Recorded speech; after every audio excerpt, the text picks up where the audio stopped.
Senhores telespectadores, viram à nossa volta um verdadeiro mar de montanhas. Bom, e se a Câmara conseguisse dar a volta toda, não dá porque estamos de um dos lados do cabeço, eram só montes e montes que se viam. Estamos no reino do Algarve, a poucos quilómetros das praias do Atlântico. Estamos precisamente na Serra de Monchique. O meu telespectador vê aqui atrás de mim uma vila muito branca, muito bonita. É Monchique, é a vila de Monchique. E é precisamente ao concelho de Monchique que nós vimos fazer uma visita para falar do bem e do mal, dos problemas, das esperanças e das realidades do concelho de Monchique. Estou-lhes a falar num sítio célebre, é Picota. Picota é um monte, não é o mais alto do concelho, o mais alto é a Foia, a famosa Foia. A Foia está na nossa frente, atrás da vila, e a gente já lá vai. Agora, aqui, a Picota, apesar de ser um bocadinho mais baixa, eu acho que ainda tem uma vista mais deslumbrante. É uma erupção rochosa de uma rocha estranha. À primeira vista parece granito, mas realmente não é granito. A análise revela que isto não é granito. É uma rocha especial, a que chamam cianito nefelínico. É um nome muito geológico, um nome lá da alçada dos sábios. Mais simplesmente chamam-lhe Foia-ito. Foia-ito porque Foia-ito, a pedra da Foia. Realmente ela existe lá na Foia, também existe aqui. É uma pedra muito dura, com excelentes qualidades para muitas aplicações. A gente vai voltar a falar nisso. Eu disse-lhes que a Foia era o ponto mais alto e, portanto, segue-se irmos até lá. Contem já com uma certa decepção.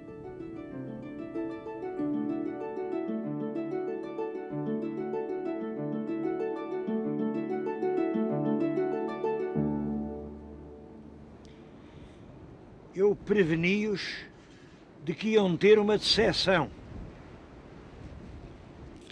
Isto é uma grade, não posso passar para o lado de lá. Antigamente havia ali um miradouro, que era o mais belo miradouro de todo o sul de Portugal. Daqui avistava-se desde o Atlântico até às planícies de Beja. Nos dias claros, até a Torre de Beja se via e até os contrafortes azuis da Serra da Rábida. Bom, hoje não se vê nada, não é só por causa do nevoeiro. Não. É que em 1940, tempo de guerra, quando nós tínhamos realmente que zelar pela nossa neutralidade, pela nossa soberania, foi preciso pôr aqui uma instalação militar. Mas isso foi em 40. Depois de 40 veio 50, 60, 70, 80, 90. Estamos no ano 2000 e a instalação continua aqui. E está aqui uma estação de radar para detectar a aproximação do inimigo.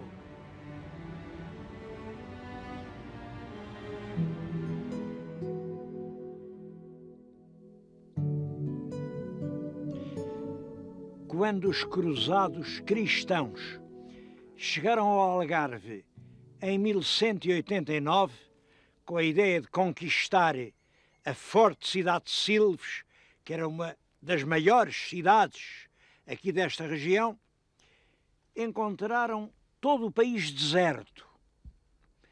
Não havia viva alma. Bom, o que acontecia era isto. 4 meses antes, tinha passado aqui uma outra armada de cruzados. Os navios tinham fundeado em Portimão e os cavaleiros tinham corrido estes vales, subido a estas montanhas e passado toda a população os homens, as mulheres, os animais e até as crianças tinham-nos passado todos a fio de espada. Não havia sequer uma alma viva. Desde então, houve terras que nunca mais ressuscitaram. Eu estou-lhes a falar numa delas. Isto era um castelo, o castelo de Monteagu, ou de Montagu. Ainda hoje há aqui vestígios evidentes. Havia por este lado uma muralha natural, pedregosa, que vai até ao val. Depois, além, continua numa muralha de alvenaria, de que hoje estão perfeitamente visíveis ainda as pedras desmanteladas. No interior há cisternas, há restos de casas. Simplesmente nunca ninguém explorou isto. Nunca. Eu vou deixar aqui um pedido à Câmara Municipal de Monchique que, num dos próximos verões, aproveite a vocação e a dedicação da gente nova e concursos de juventude, gente que queira descobrir o passado, venham aqui e limpem deste mato que tapa tudo o castelo de Montagu, de maneira que nós possamos ficar a saber, afinal, o que é este mistério? Isto era um castro neolítico? Isto é uma fortificação da Idade do Ferro? Isto é apenas um castelo dos mouros, abandonado desde a chacina dos cruzados? Isto, por agora, é apenas um mistério. E aqui fica o meu pedido à Câmara de Monchique: ajudem-nos, ajudem-nos a decifrar esse mistério.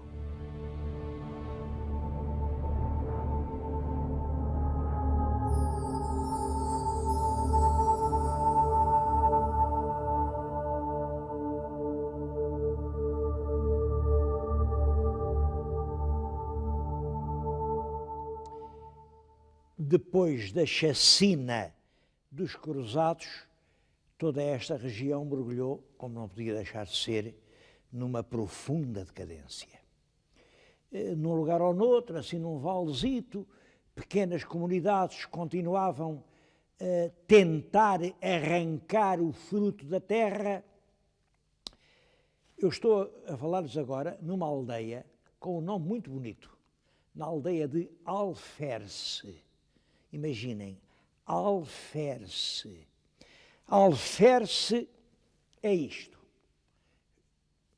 Creio que estão a ver bem, um alferce. Isto nem é uma enxada, nem é um sacho. Digamos, é um sacho muito comprido, ou digamos de outra maneira, é uma enxada com um só lado, que servia para o alqueire. O alqueire era transformar a terra maninha em terra aproveitável. Portanto, este instrumento, com esta lâmina longa, profunda, servia para arrancar as raízes das árvores daninhas e preparar o terreno para largar as sementes do pão. Foi aqui, nesta terra, de desbravadores, fizeram uma pequena ermida. Essa ermida, quando chega ao século XV, porque no século XV, XVI, sobretudo XVI, toda esta região parece ganhar uma alma nova. Aí a ermida fez-se igreja. Acho muito bonito esta capela da igreja de Alferce, que tem lá em cima um romano, não tem nenhum santo, tem um romano. Aquilo é um guerreiro romano. E tem ali o nome do pedreiro, Gascão a fez. Foi o Gascão que fez aqui esta capela. Porquê é que é um romano? É porque a igreja era de São Romão. São Romão é que vem de romano. Bom, guardam-se aqui as relíquias de cerca de 500 anos de devoção. A gente vê-as e emociona-se. Reparem, gerações e gerações comoveram-se ante o que hoje não passa de simples ferro velho.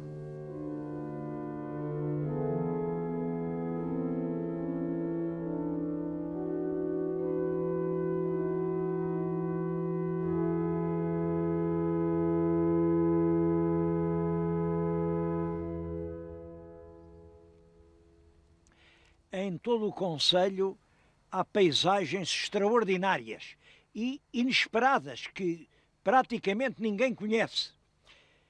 Nessas paisagens há muitas vezes lendas carregadas de sentido. O meu telespectador está a ver que atrás de mim há uma cavidade profunda. Isto tem centenas de metros até lá abaixo. A sombra não deixa avaliar isso, mas é um barranco enorme. É o barranco do Demo. Na Idade Média evitava-se dizer diabo, porque isto do diabo, o diabo não gosta que falem nele. O Demo, o barranco do Demo. Agora imaginem isto. Um português aqui de Monchique andava lá em Marrocos, acho que foi preso pelos piratas, andava por lá, e falava com os marroquinos. Quando lhes disse que era de Monchique, um que tinha ido expulso daqui, quando os cristãos conquistaram isto, disse: "Ai, és de Monchique, vocês não sabem a riqueza que lá está. Tu sabes um sítio que fica entre duas grandes serras, a que chamam Barranco do Demo?" Sei. Ora bem, lá no Barranco do Demo, vocês não imaginam o que lá está. Está um tacho enorme, com uma tampa. E a tampa tem duas asas fortíssimas. O tacho está cheio de moedas de ouro. São o bastante para enriquecer todos os algarvios. Só que vocês ainda não deram com ele, nem dão, porque o tacho só vai aparecer depois de terem gasto as asas da tampa. Há muita gente a puxar pelas tampas do tacho, tanto puxam, que acabam por gastá-las. Bom, quando já não houver asas para descobrir o tacho, nessa altura aparece o dinheiro e há ouro para todos. Meus queridos amigos, até hoje o ouro não apareceu. Eu acho que as pessoas continuam todas a puxar pelas asas do tacho. E enquanto puxarem não há nada para ninguém.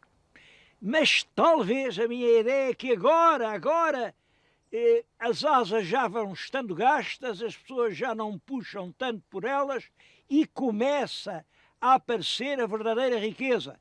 Se olharem mais para além, veem ali uma grande terraplanagem nas Avas da Serra. É uma estrada que vai ligar Monchique a São Marcos da Serra. Aquela estrada põe Monchique 1 hora mais perto de Lisboa.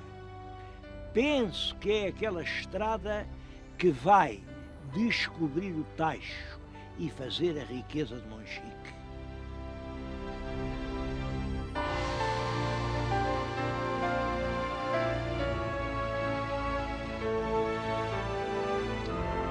Um monumento extremamente curioso é a matriz de Monchique.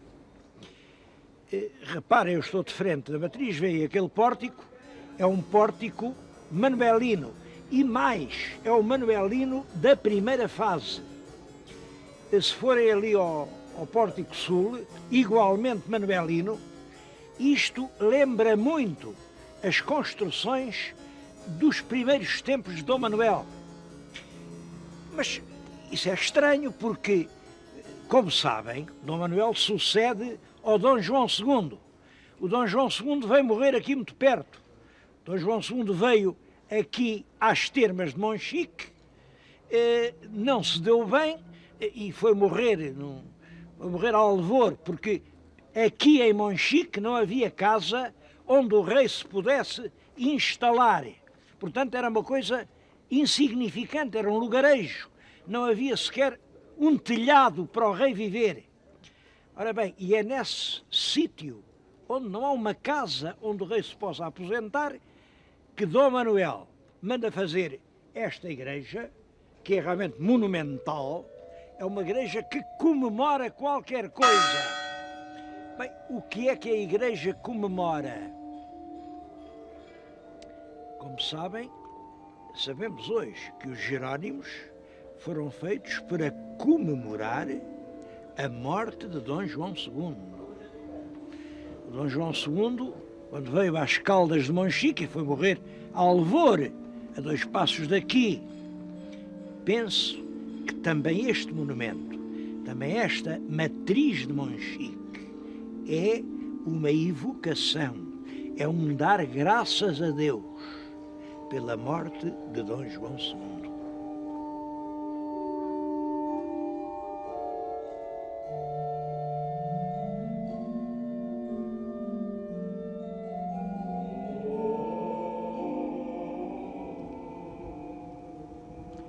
O mais belo mirante sobre a vila de Monchique é, sem dúvida nenhuma, o convento. Eu estou agora a falar-lhes o convento. O convento é um convento de frades da Ordem Terceira regular de São Francisco e foi fundado em 1632 por um homem que depois veio a ser vice-rei da Índia, um tal Pedro da Silva. Foi ele que era aqui do Algarve e fez aqui um convento que deve ter sido lindíssimo. Hoje está inteiramente em ruínas. É curioso que há uma lenda que eu vou contar, porque, bom, depois perceberão porque é que eu acho tanta graça à lenda. Dizem que o Dom Pedro da Silva e um amigo dele, quando vinham da Índia, viram-se ameaçados por uma terrível tempestade.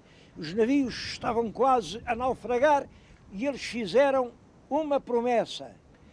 Na primeira terra que a gente vir ao longe, fazemos um convento em honra do São Francisco.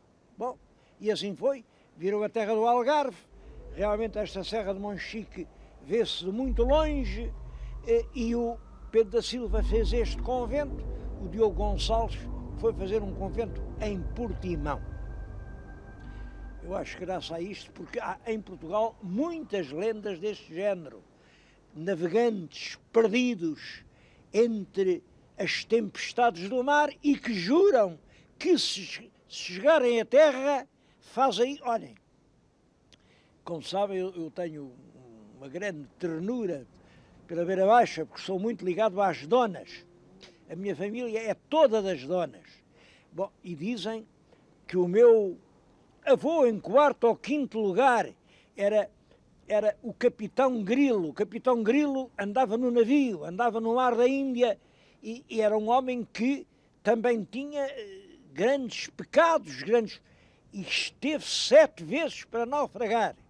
À 7ª vez, percebeu que aquilo era um castigo e disse: "Oh, minha Nossa Senhora, se eu me salvar desta, prometo, ponho o pé em terra, vou andando à direita, e logo que veja uma menina que me mereça, caso com ela e nunca mais faço pecados." Esse Capitão Grilo é ainda hoje a casa da minha família, aquela casinha do terreiro, chamam-lhe a Casa dos Grilos. Vejam, de uma família de grilos, se eu não havia de ser falador.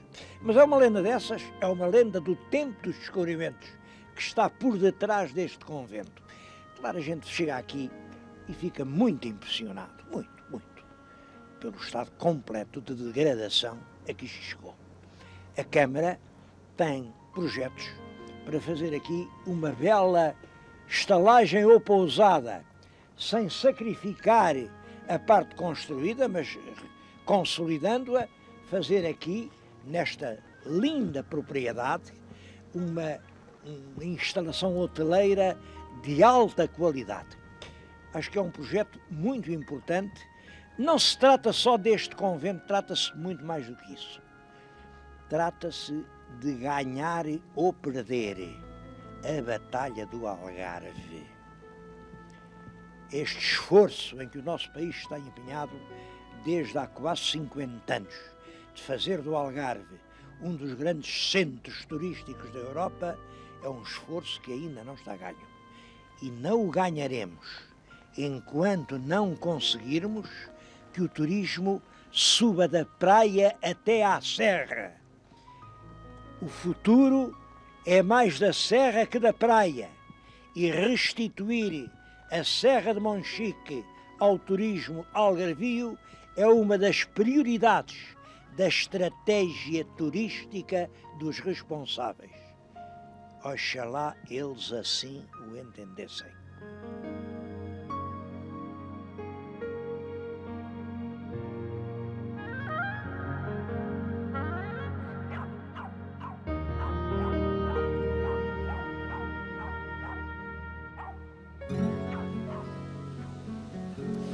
Mas eu tenho que acabar o programa e queria dizer-lhes isto.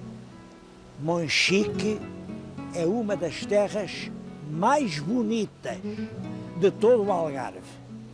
Estas ruazinhas, estas calçadas, estas travessas, estas esquinas têm ainda uma autenticidade, uma força castiça que nos comove. Oxalá que não a estraguem. É claro, a gente pensa, bem, mas qual vai ser o futuro de Monchique? O concelho tinha aqui há 20 ou 30 anos 14 mil habitantes, agora tem, acho que é 7 mil, e eu ainda esta manhã ouvi na televisão uns prognósticos dos estudos demográficos da ONU que dizem que Portugal, no ano 2025, em vez de 10 milhões de habitantes, vai ter 5 milhões. Bom, eu por mim, e com razão ou sem ela, recuso-me a acreditar. Eu, pai de 5 filhos, acho que nós, portugueses, não vamos deixar chegar a isso, porque se daqui a 25 anos somos só 5 milhões, daqui a 50 anos não somos milhão nenhum. Isso não pode acontecer.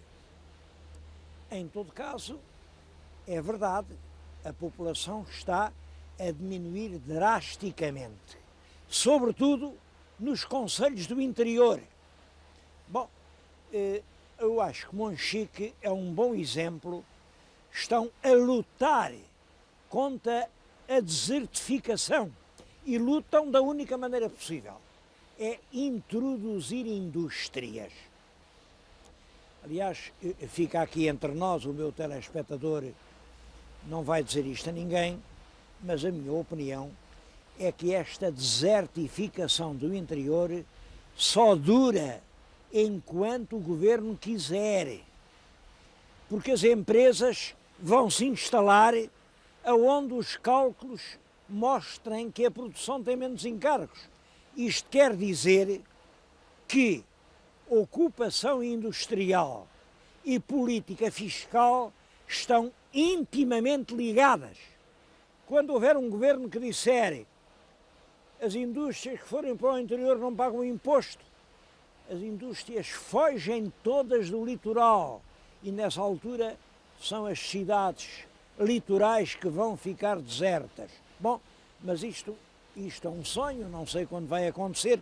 Isto é só para lhes dizer, meus queridos telespectadores, que esse fantasma da desertificação não é tão grave como a gente pensa.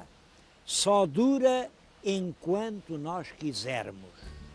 Eu acho que já ouviram que o som não é puro. Bom, isto é uma fábrica de pedra. Uma fábrica que está a desmontar estas montanhas. Isto é cianite, isto está a ser exportado em grandes quantidades. Olhem para o Japão. O Banco Central do Japão é revestido desta pedra. Para a Coreia, para a China, para a Alemanha, para a Inglaterra, para a Suécia. Agora estão a fazer em Manchester um grande anfiteatro, é todo nesta pedra. É um granito mais duro, é um granito que ninguém risca. Bom, isto ocupa aqui muitas dezenas de pessoas e dá milhões de contos de rendimento ao país. Bom, não é só a pedra. Aqui Monchique vende a pedra e vende a água de Monchique, que é das melhores águas minerais do país. E vende a madeira, ainda aqui há os velhos carpinteiros de Machado, que fazem as traves, que sustentam os tetos, e vende os enchidos. Em março fazem aqui uma feira de enchidos, os enchidos de Monchique, enchidos tradicionais, são saborosos. Bom, e há o turismo, claro, o turismo. Mas por agora, os senhores que mandam do turismo dizem que o turismo não é aqui, o turismo é lá embaixo na praia. E o resultado é exatamente esse. Monchique está a perder os habitantes porque eles vão todos para a praia.